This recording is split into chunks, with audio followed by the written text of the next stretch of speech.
शेषार्यवंशकलशोदरिपूर्णचन्द्रम् श्रीमन्नृसिंहगुरुवर्यपदाक्षभृङ्गम् श्रीमन्ननन्तगुरुवर्यसुतम् गुणाब्धिम् सम्पत्कुमारगुरुवर्यमहम् प्रपद्ये. Today's subject matter of discussion is the 9th chapter of Bhagavad Gita. It has 34 shlokas divided into 3 parts. The first part tells us about the supreme grandeur and mystery of the nature of God in 12 shlokas. The next part, the uniqueness of the devotee rooted in knowledge, jnani. And the third part, that is in 13 shlokas. And the balance of 8 shlokas, the swarupa or the essence of bhakti is revealed. These are the 3 things that is to be understood. Mahatmya of Bhagavanta, the supreme grandeur of Krishna Paramatma, and the uniqueness of Jnani, that is devotee rooted in knowledge, and Bhakti Swarupa are the modes of Bhakti. These 3 subjects are discussed in detail. The glory of Sri Krishna, the object of our Bhakti, and the different modes of practice in this Bhakti and to him is discussed here. Number 1, glory. Number 2, modes of Bhakti. Number 3, object of Bhakti. In the first place, Krishna revealed his supreme nature.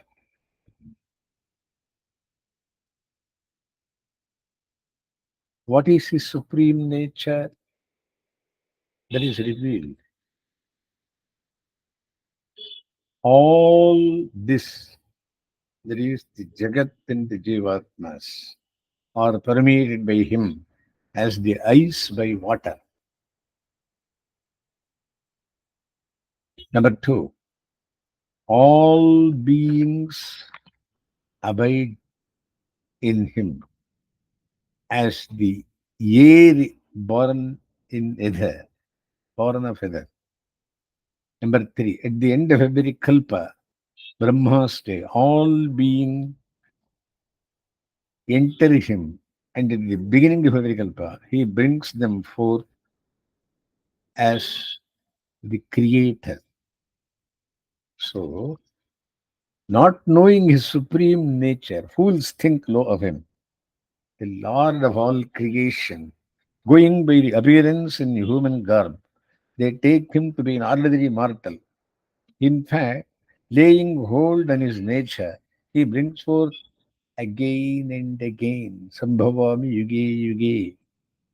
His actions in various avatars, births, therefore do not bind him in simply because unattached is he to those actions. Great souls, on the other hand, know him. Great souls know him as the 3-pronged cause of creation. Nimitta Karana, Upadana Karana, and Sahakari Karana. And imperishable, and knowing so, they worship him constantly with undivided mind. These devotees constantly chant his name, Ananyastintayantaha, and glories and striving to attain him through meditation, worship, with single-minded devotion. Those who are united in thought with him like the one here, and unto them he brings full security of welfare, yogakshemam bhagam jagam, and well-being, sustaining what exists, as well as attend to their needs personally, bestowing fresh fortunes. He who offers to him a leaf, a flower, a fruit, or even water, he delightfully consumes, uses a swallow, and are part take of that article, offer it with love. Patram pushpam bharantoyam. Yomi bhaktya prayachati. Tadaham bhakti viradam. Ashnami prayatatmanaha. This is illustrated very well in the biography of Vidura and Malakara.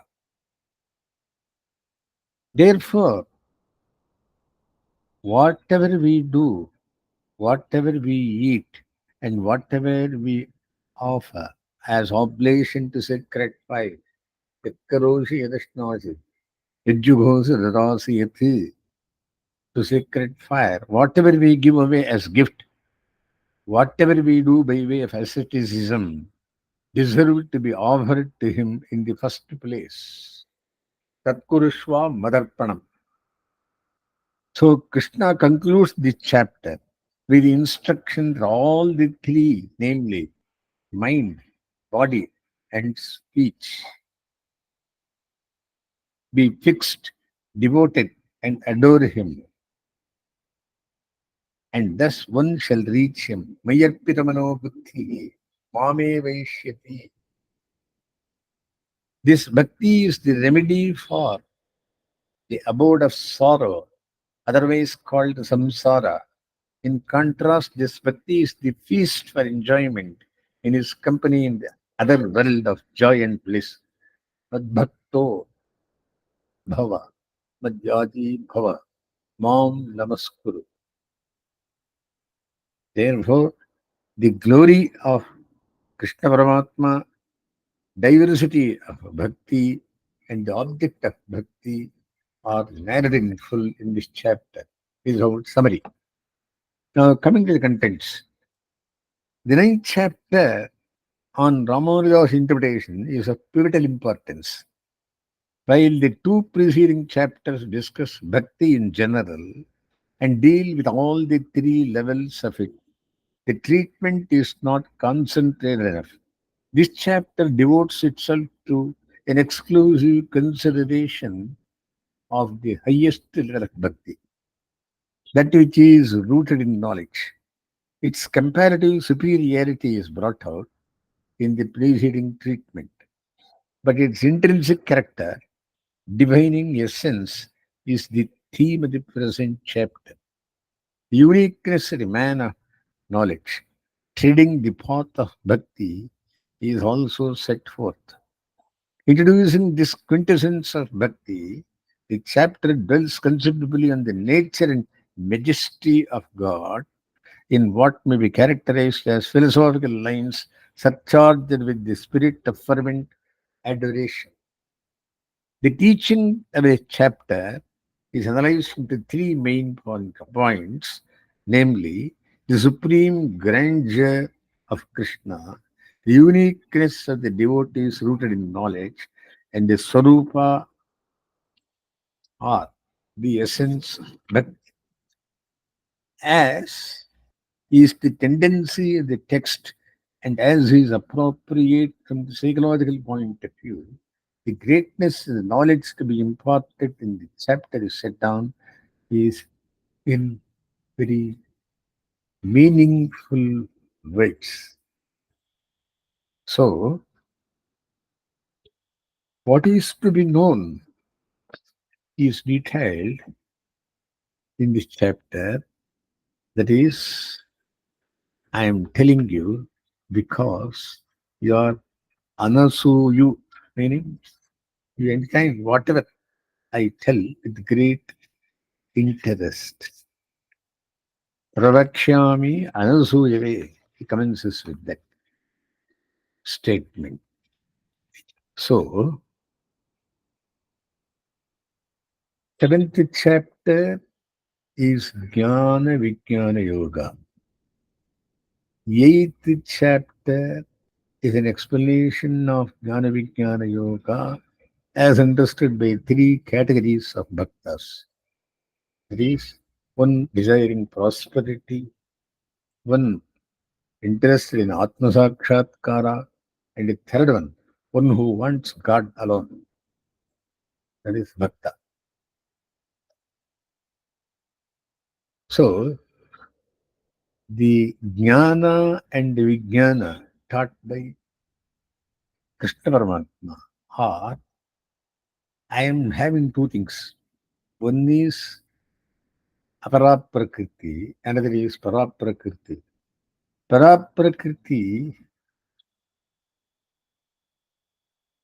consists of jiva, bhuta, rashis. That is all jivatmas. And aparaprakriti comprises of nine parts. Bhumirapo vanaro vayuhu, kambano buddhirevacha, ahankarayati yanme, bhinna prakriti. This was narrated in 7th chapter. So, same is detailed in this chapter to commence with. Same Jnana Vijnana is told in a different form. And the 9th chapter repeats the 7th chapter as Jnana Vijnana, knowing which there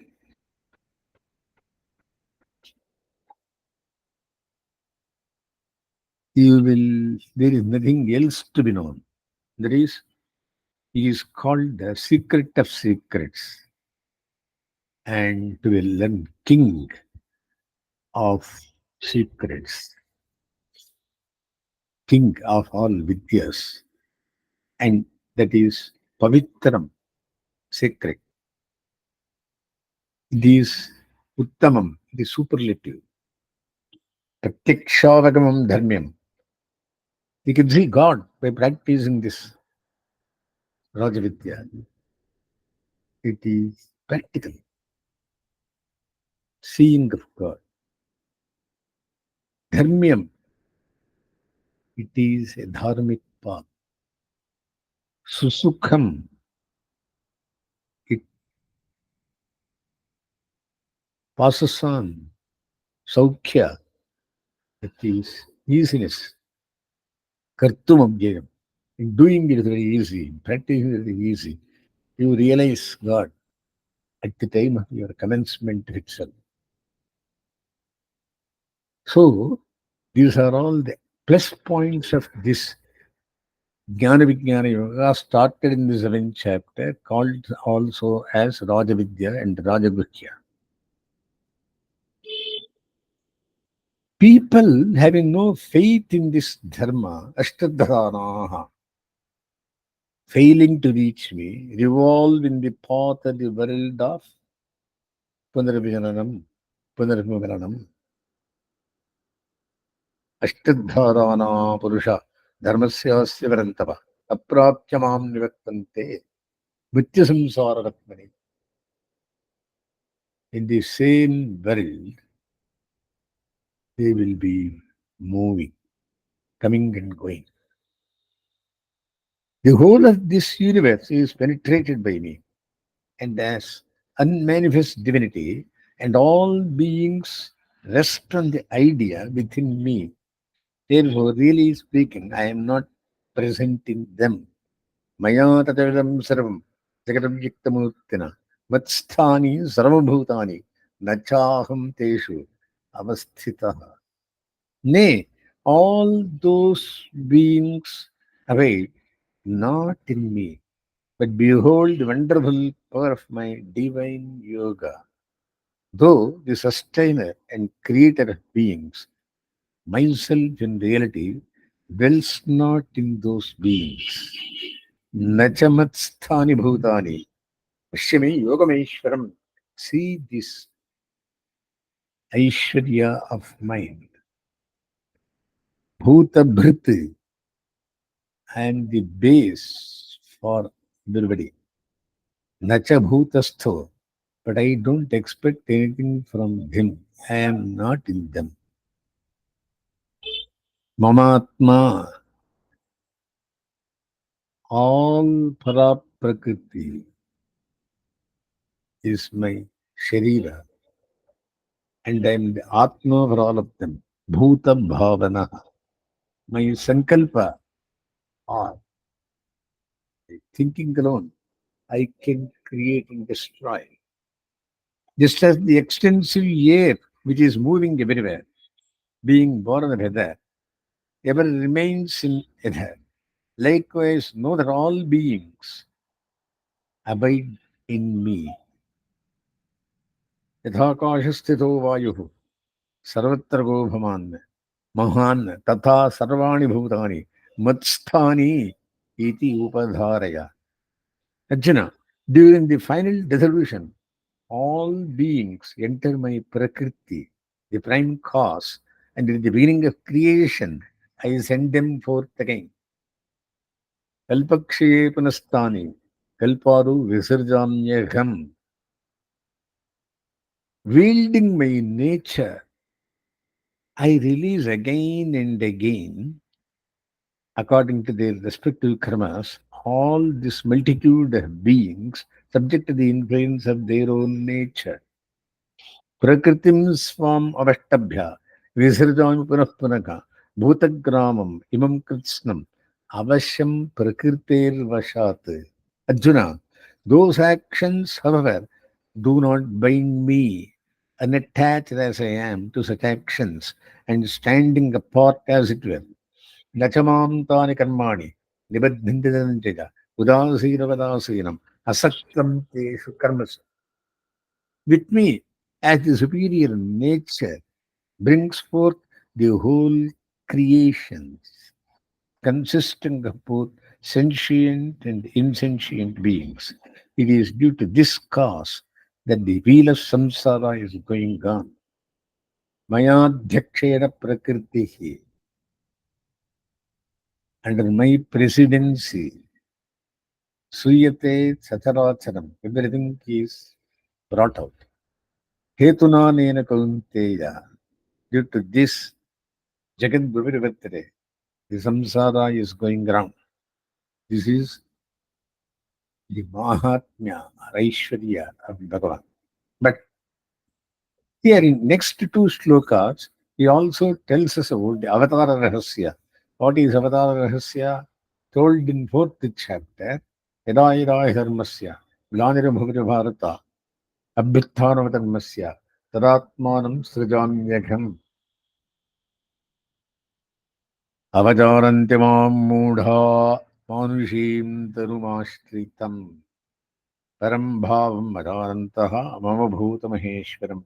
Fools, not knowing my supreme nature, think low of me, the overlord of the entire creation, who have put on the human semblance. That is to say, they take me who have appeared in human garb through my yogamaya for the deliverance of the world, for an ordinary mortal. They consider me as an ordinary mortal. Krishna, ordinary human being, they consider like that. They are called as Moghasha, Moghakarmanaha, Moghajnana Abhicetasaha. Those bewildered persons with vain hopes, futile actions, and fruitless knowledge have embraced a fiendish, demoniacal, and delusive nature. Rakshasarim Masarim Cheva, Prakritim Mohinim Stritaha. इसलिए क्या जानना चाहिए? दो type का आदमी होते हैं. एक भगवान को सततम कीर्तन करने वाला, दूसरी भगवान के साथ और भी सबों को पूजन करने वाला या नफरत से भगवान को छोड़ने वाला. लेकिन one on the other hand, Arjuna, great souls who have embraced the divine nature, Mahatmanastamam Partha, knowing me as the prime source of all lives and the imperishable eternal, worship me constantly with none else in mind. Bhayanti ananyamanasaha, jnatva bhutavarimabhyayam, constantly chanting my names. The next chapter is about, next point in this chapter is about Mahatmanaha, Jnani, that is the knowledgeable man.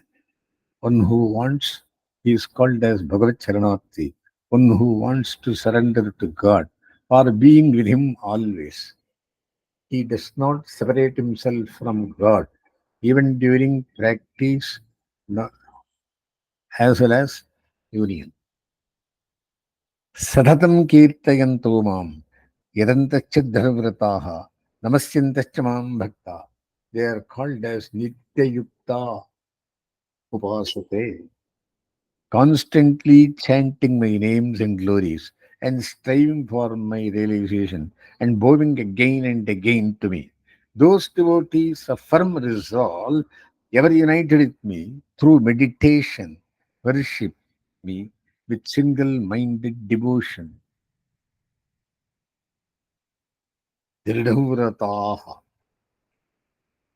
Others, another type of bhakti, jnani, who follows the path of knowledge, betake themselves to me through their offerings of knowledge, worshipping me as one with themselves, while stillness worship me in my universal form in many ways, taking me to be diverse in diverse celestial forms. Jnana chapyanye yajanto mam upasate ekatvena pridhatvena bahudha vishwatomukam.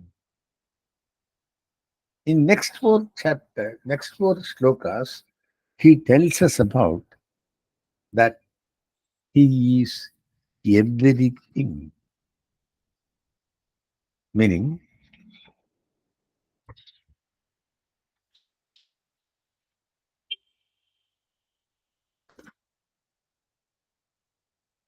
the great ones, possessed of holy disposition, understand God as the eternal source of all, and as having descended out of compassion, and they worship Him with singleness of heart, seeing no possibility of life without loving worship of Him as an end in itself, with a love that makes life unbearable to them. Otherwise, they sing always the names of God with rapture, engage themselves in acts of worship, always and surrender themselves to God with deep devotion, always. They worship thus for gaining perpetual communion. Someone great once add to this form of devotion, the devotion is the form of knowledge. They contemplate Him as the primordial one who displays himself in the limitless manifold well. The causal unity and the glorious variety of manifestation grip their thought. He is the great sacrifice. He is the routine sacrifice of the religious. He is the worship remains. He is the offering. He is the sacred formula with which the rituals are conducted. He is the oblation. He is the sacred fire. He is the act of offering into the sacred fire. He is the Father of the universe. He is the Mother of the universe. He is progenitor. He is the grandfather. He is all the sacred object of knowledge. He is the sacred syllable Om, from which the Vedas originate. He is the four Vedas. He is the goal of all. He is the maintenance of all. He is the ruler. He is the witness. He is the universal abode. He is the refuge to whom all have to resort for attaining the good and for destroying evil. He is the well-wisher. He is the source of all beings and the final destined place of all. He is what is brought forth and what is dissolved. He is the imperishable fountainhead of all. He radiates heat through the sun and other such sources. He withdraws the rains and releases them. He is the principle of life and the principle of death. He is whatever is present and all that belongs to the past and future. This is the glorious manifoldness of his manifestation. While such is the theme of the contemplation of the men of knowledge, the ignorant pursuing desires have a different course. There is A grade people. Now, the B grade people, who worship demigods, they follow the ritualistic portion of the Vedas and worship the lower gods. They sacrifice to them and live on what remains over after the sacrifice. Yajnishishtasana. They pray for heavenly life and their conduct sanctifies them just enough for that end. They attain heavenly abodes, enjoy heavenly pleasures. When their merit is exhausted, they re enter our world of mortality. Such is the cyclical career of those given to desire and the inferior religion of the Vedas. But those great devotees who contemplate on me with great love and attain me of infinite bliss do not return to the realm of death again, says Sri Krishna. Towards those great souled ones who find it impossible to live without thinking of me, practice contemplation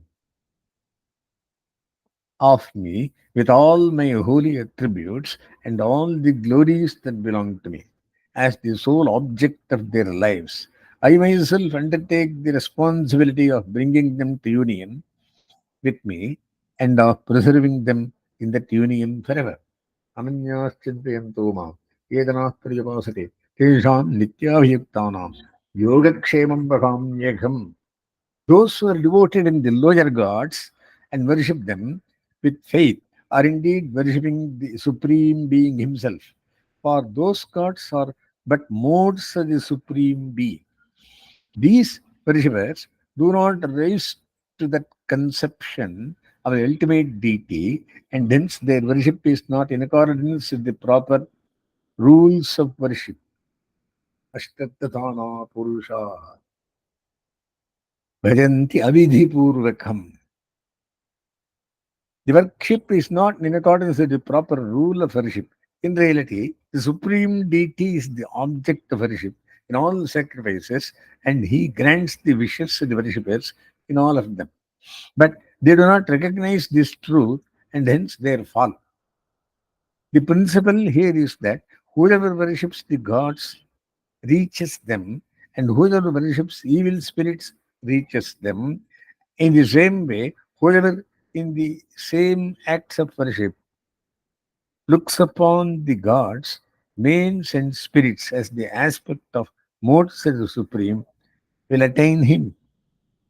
The difference in attainment is this: those whose outlook does not rise to the highest attain the lesser and the perishable goods, for the objects of the worshipper themselves lesser and perishable in status, while those who invoke the Supreme as embodied in the proximate objects of worship, by the very same act of worship, achieve union with Him, which is the highest and imperishable good.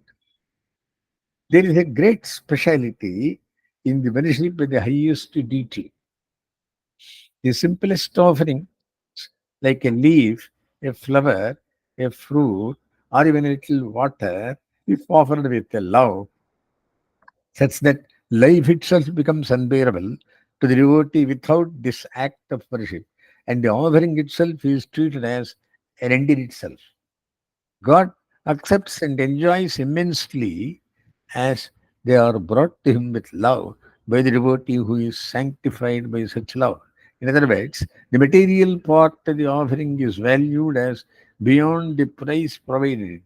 It is backed by intense love for its own sake. The point of value in the worship is the inward yearning the heart. The highest divinity is to be worshipped in the heart and soul, and the outer acts and gifts have only derivative value. Religion is spiritual in proportion to the conception of the deity. There is Pattam Pushpam Bharantoyam, Yomi Bhaktya Prayachari, Tadaham Bhakti Bhagatam, Ashnam Prayatatmanaha. Even the daily life of man, not ordinarily considered religious, may be consecrated and transmuted into worship. What a man does, what he eats, and what he gives may be consecrated by the thought that God is the ultimate agent, the enjoyer of the fruits, and the beings propitiated by him. It karoshi yarashnasi. Yadadasi dado juhosiyati. Tat kurushva madarpanam.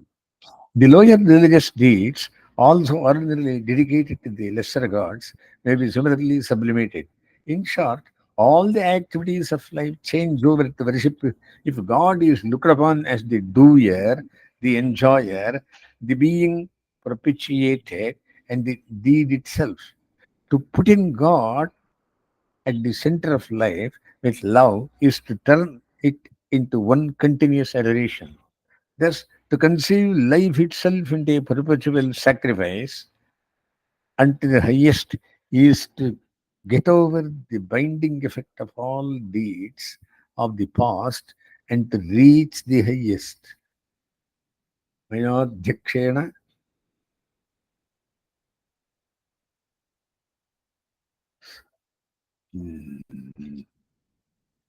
Suchitam Sacharacharam. That is, there is another point of uniqueness in devotion to the highest. God is the same towards all. There is no one who is hateful to him and no one who is dear to him. Samoham sarvabhuteshu. If one worships him with love and lives in him, God is his. God is in his turn lives in him. Ramanuja, commenting on the text, has the following elaboration of its import. God is equal towards all, irrespective of caste, form, nature, and knowledge. No one is discarded by him on grounds of caste, form, nature, and knowledge. He does not refuse one on these grounds, nor does he favor one on these grounds. He only cares for the loving surrender on the part of the devotee. Sarvadharman Parityajya. If that all important condition is fulfilled and the devotee feels himself incapable of living apart from worship of him as an end in itself, whatever the other merits or demerits form from the world's point of view, he is granted life in God on a footing of equality with the objects of his worship. God lives in him as if he is superior to him. The normal standards of valuation are discarded and a new one in terms of love is substituted. Parabhakti leads to prajnana. Prajnana leads to paramabhakti. That is explained here. It may be objected that even preference on the basis of love introduces a distinction and the equality of the divine nature is rendered questionable. But God's love of creatures is fulfilled, whatever be their direction and object. Only when they are directed to Him, He chooses them for self revelation and communion. While He makes no distinction or gradation among devotees, His response to the lives of those who lack devotion to Him is to further their purposes for what they are worth. The presence of God is withheld from the lives of those to whom that presence is not yet an object of love. Since God is love, He respects loves of creatures, and that non compulsiveness of divine love is an implication of the nature of a real lover. Thus, the equality of the nature of God's love, as well as its utter freedom from the element of force, which is the antithesis of real love, are to be correctly understood. The point of the text here and Ramanuja's commentary thereon is that nothing other than love and surrender counts in the realm of divine grace. When these prime conditions are not there, then also the divine operativeness manifests itself in perfect equality in an appropriate manner. Between a man of God and a worldly man, God is equal insofar as his support of the two different kinds of life are concerned. Only towards his devotee, his grace flows in unconstrained bountifulness. There is a further point of great importance.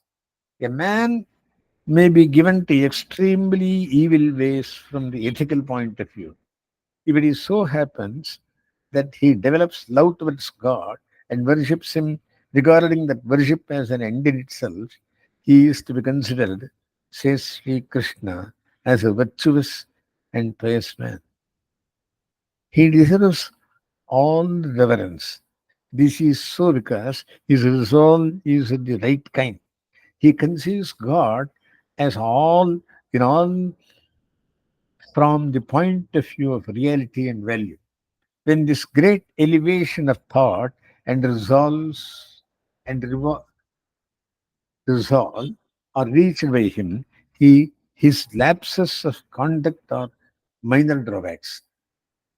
But the question immediately arises whether the insistence on morality as a precondition out of true devotion to God is to be set aside. Sri Krishna answers it at once. The devotee becomes purified quickly and gets over his evil propensities. The mortal flaws which hinder the emergence of complete devotion are obliterated, and the man gains peace of spirit in which devotion can flourish to the utmost. This certainly of purification is such that Arjuna himself can safely swear that a devotee of God never perishes. Madbhakta na pranashyanti. Such is the overruling potency of bhakti. Even women and men born in low castes can attain to the highest if only they take refuge in God. What remains to be said about the prospects of the Brahmins and kings endeavored for devotion? Handicaps of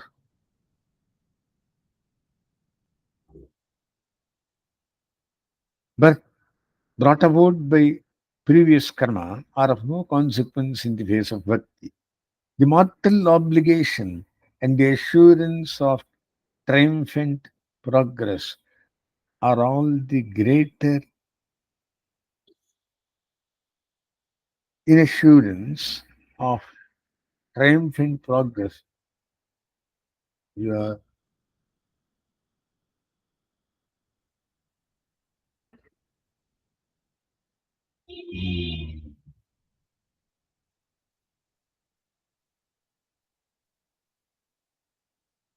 that is, the moral obligation and the assurance of triumphant progress are all the greater in the case of those free of such initial handicaps. What follows from all this is that men placed in this perishable life of sorrow must worship the Supreme Being. The fundamental nature of bhakti is set forth in the last verse of the chapter. Manmana bhavad bhakto madhyaji mam namaskuru atmanam மத்பராயணः பவிஷ்யசி. இதிலே சம்சயம் வேண்டாம். The mind must be made to dwell uninterruptedly on the Supreme God, abounding in all perfections and transcending all evil, the abode of absolute beauty and goodness, in whom the whole universe of matter and finite souls dwell. That contemplation should have the character of absolute love. That loving contemplation must be of such a nature as to induce service of God. The loving contemplation brings about the experience of God. That experience arguments love.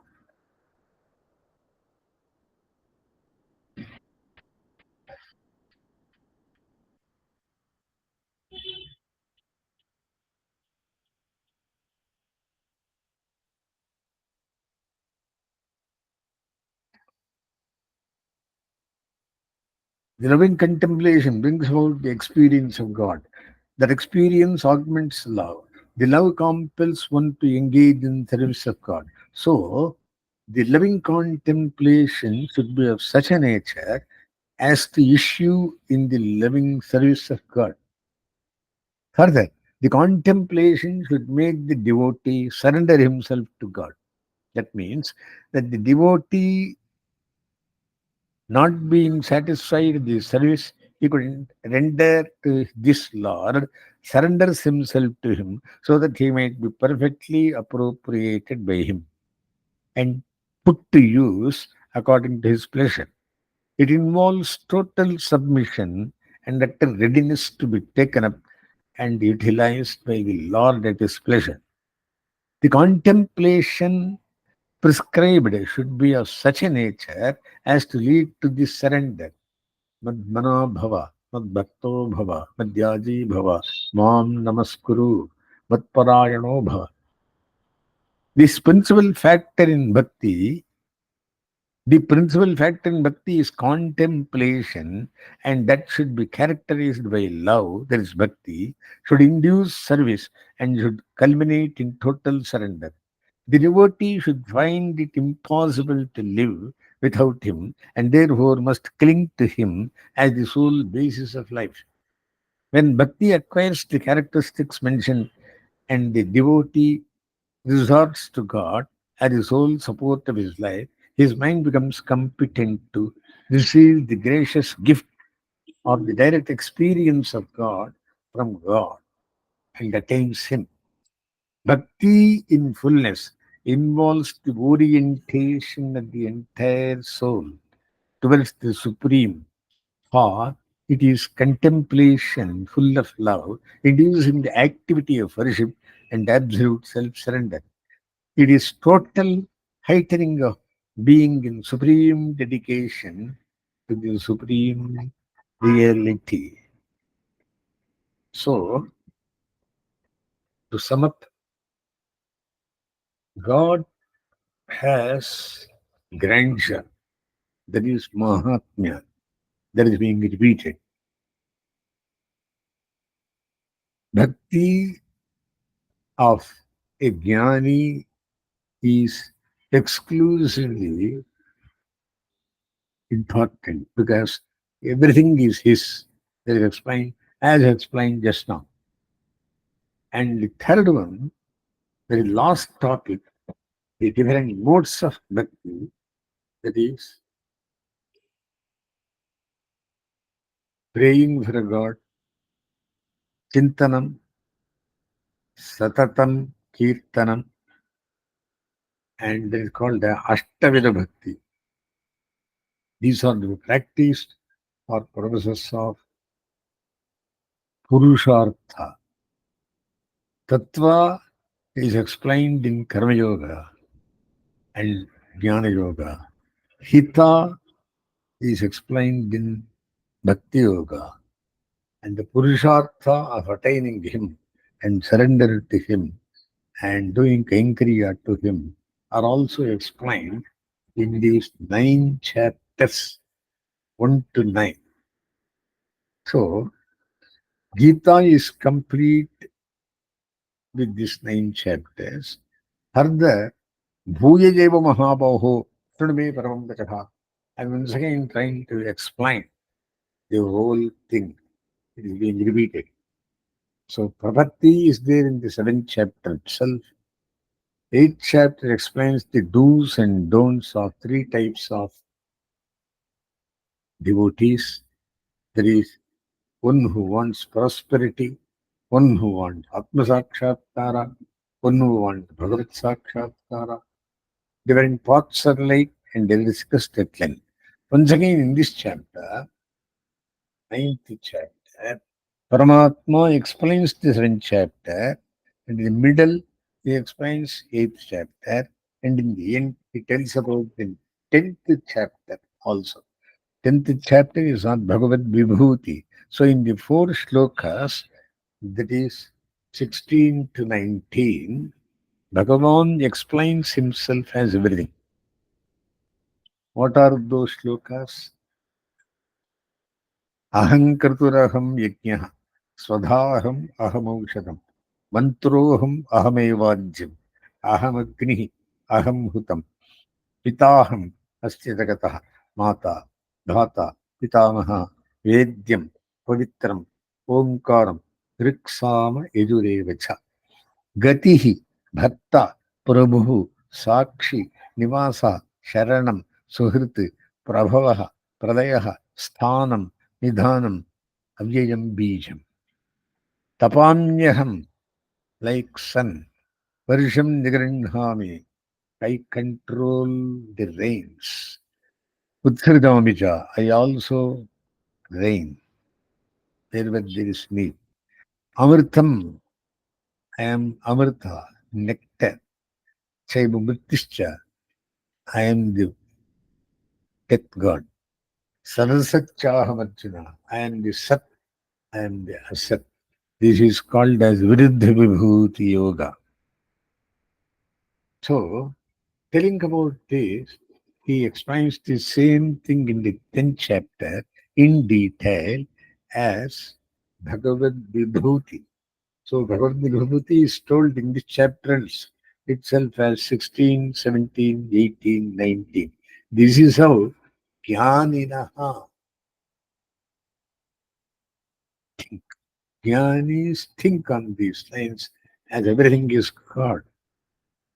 So, saying, he concludes that I am worshipped in different forms, in different places, by different people, but still there is unity in diversity. So saying, we complete the chapter. Asmi Gurgamarambham, Yadishekaravathyamam, Lakshmi Vallabhavaryantam, Vande Guru Paramparam.